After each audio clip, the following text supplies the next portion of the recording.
నేను రమాకాంత్ భార్యని. తను యాక్సిడెంట్ జరిగింది అనంతపూర్‌లో టీవీ టవర్ దగ్గర. ఆహ్, ఎమర్జెన్సీగా వాళ్ళే యాక్సిడెంట్ చేసిండే వాళ్ళే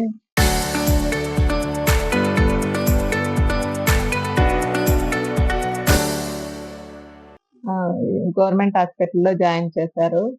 జాయిన్ జేసింటే అక్కడ చాలా సీరియస్‌గా, క్రిటికల్‌గా ఉంది. బెంగుళూరుకి తీసుకొని వెళ్ళండి అని చెప్పారు. వాళ్ళ పెద్దనాన్న వాళ్ళకి కాల్ జేసింటే పెనుగొండ నుంచి వచ్చారు. అక్కడి నుంచి బెంగుళూరు తీసుకొని వెళ్ళాము. అక్కడ 1 వీక్ ఉన్నారు హాస్పిటల్‌లోనే.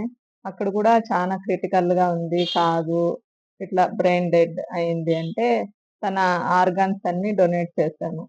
తనకు గూడా అట్లా ఇవ్వాలని ముందు నుంచే అంటా ఉండే. సోదరులు రమాకాంత్ రెడ్డి మా మూడవ సోదరుడు. మొన్న 20వ తేదీ అనుకోకుండా ఇంటి నుంచి బయటికి వెళ్తుండగా యాక్సిడెంట్ జరిగింది. వెంటనే ప్రభుత్వ ఆసుపత్రికి 108లో తీసుకుపోయారు. అక్కడ వాళ్ళు కోమాలో ఉన్నాడని తెలియజేశారు. కానీ మాకు ఏదో వాళ్ళు ఇంక చాలా సీరియస్ అంటే మేము ఇమ్మీడియేట్‌గా బెంగుళూరుకి ఆసుపత్రికి ప్రైవేట్ ఆసుపత్రిలో చేర్పించాము. అక్కడ 4 రోజుల తర్వాత వాళ్ళు రోజు చూశారు. 4 రోజుల తర్వాత కూడా కోమాలో నుంచి బయటకు రాలేదు. 5వ రోజు వాళ్ళు డాక్టర్లు బ్రెయిన్ డెడ్ అని తెలియజేశారు. ఇతని అవయవాలేమన్నా వేరే డొనేట్ చేయగలరా అని అడిగారు. మేము కూడా అంతకుముందు మా తమ్ముడు కూడా చాలా రోజుల నుంచి ఏమైనా మాట్లాడితే ఇట్లా చేయాలా, ఊరికే చనిపోతే ఏమన్నా వేస్ట్ అవుతాయి అనేవాడు.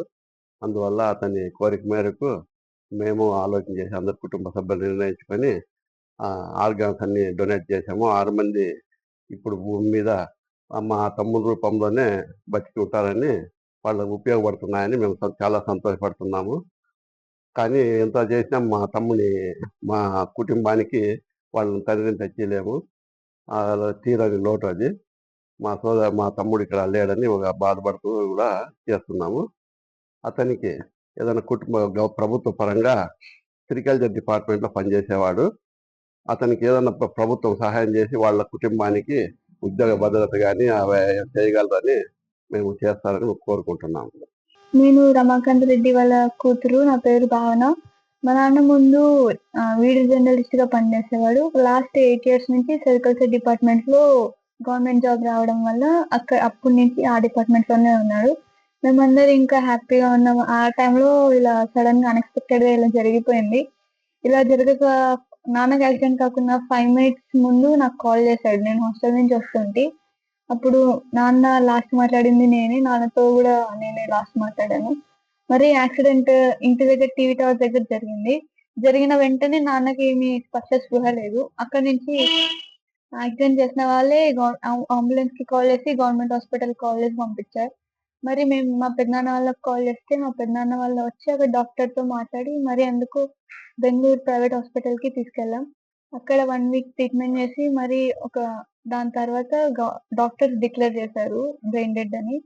మరి మమ్మల్ని అడిగారు ఆర్గన్స్ ఏమైనా డొనేట్ చేస్తారని. మేమందరూ వెంటనే ఒప్పుకున్నాం. నాన్నకు ముందు ఎప్పటి నుంచి కోరిక ఎప్పుడు అలా ఆర్గన్స్ డొనేట్ చేయాలని.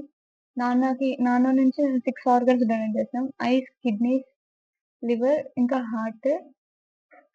అంటే 4 ఆర్గన్స్ కానీ 6 లైఫ్స్ సేవ్ అయి ఉన్నాయి. నాన్న లేని లోటు మాకెవరు తీర్చలేరు. కానీ ఇంక మేము అది యాక్సెప్ట్ చేయాలా? మా నాన్న ఎక్కడికి పోలేరు. ఇక్కడే భూమి మీదనే 6 మంది రూపంలో ఉన్నారని మేము ఇంకా అనుకుంటున్నాం.